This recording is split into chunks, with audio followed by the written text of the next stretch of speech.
Equivalent and simplifying fractions. Well, equivalent fractions are a really key skill when we start to look at adding and subtracting fractions later on. And simplifying fractions are a really key thing to do whenever you're tackling any problem and you complete your addition, subtraction, multiplications, division. It's to see whether you can simplify your fraction to the lowest possible equivalent fraction. Now, it may ask you in the exam to simplify your fraction, and it should do if it wants you to get a simplified answer and to give your answer in simplified form.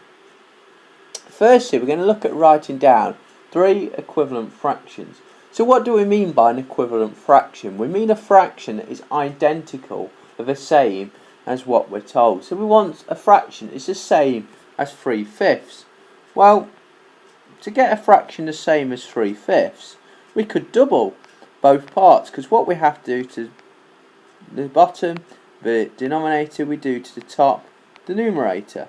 So if we times the bottom by 2, we've got times the top by 2. So 3 times 2 is 6, and 5 times 2 is 10. So 6/10 is a fraction that's the same as 3/5.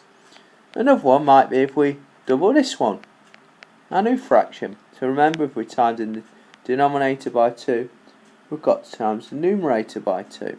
So 10 times 2 is 20, and 6 times 2 is 12.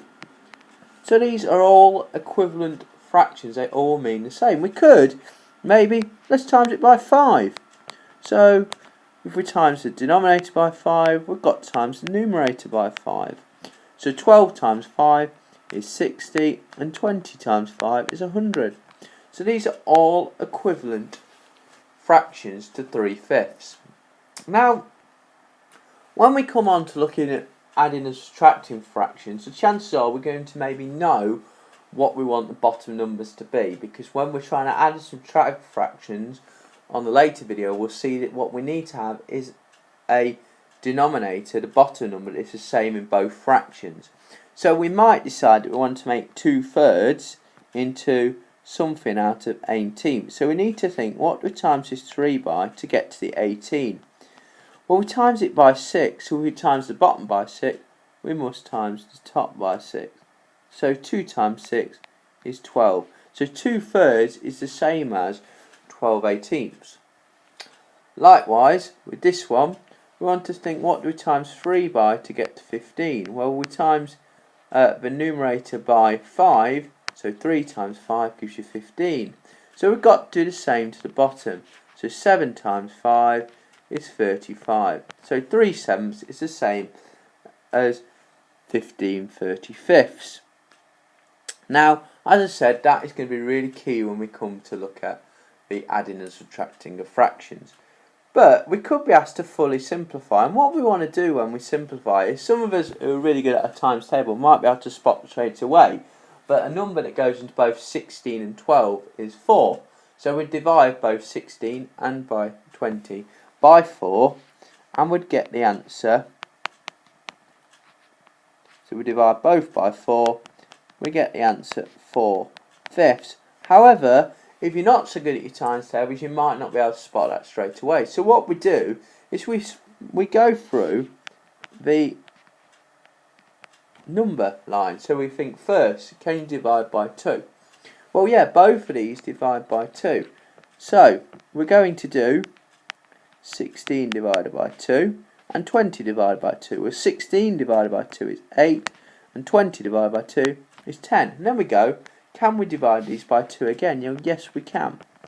So we're going to go 8 divided by 2, which is 4, and 10 divided by 2 is 5. Now, both of these don't now divide by 2 again. They don't divide by 3, and they don't divide by 4. And there's no point in going any further, because we now got as far as what our top number was, our numerator. So if we're good, we can do it all in one go. However, some of us might need to do it in steps. So 36 over 48, both of those numbers I know divide by 6. So I could go straight away, let's divide these by 6. However, I also know that both divide by 12. So that's what I'm going to do. I'm going to divide both of these by 12. and what I get is 36 divided by 12 is 3, and 48 divided by 12 is 4. However, if you're not confident in doing that, you can do it in steps. So firstly, 36 and 48, do they both divide by 2? Well, yes they do, so let's half both of them then. So 36 divided by 2 is 18, and 48 divided by 2 is 24. Can we divide these by 2 again? Yes we can. So let's do it. So 18 divided by 2 is 9, and 24 divided by 2 is 12. Now, they both don't divide by 2, so now we're going to try 3. Do they both divide by 3? Well, yes they do, so we're now going to divide both of those numbers by 3. So 9 divided by 3 is 3, and 12 divided by 3 is 4. And then they won't divide by 3 again, so we don't need to go any further. There's one situation where you might not think, do they both divide by 2 first? And that's when you've got something like 70 over 110. When you should spot that both of these can be divided by 10. So we're just going to divide both of these by 10 straight away. Now the reason we know they divide by 10 is because we have them both ending in zeros. So 7 over 11, and that's the simplified answer. So remember, these are key skills which we might use in other areas when we're looking at the 4 operations.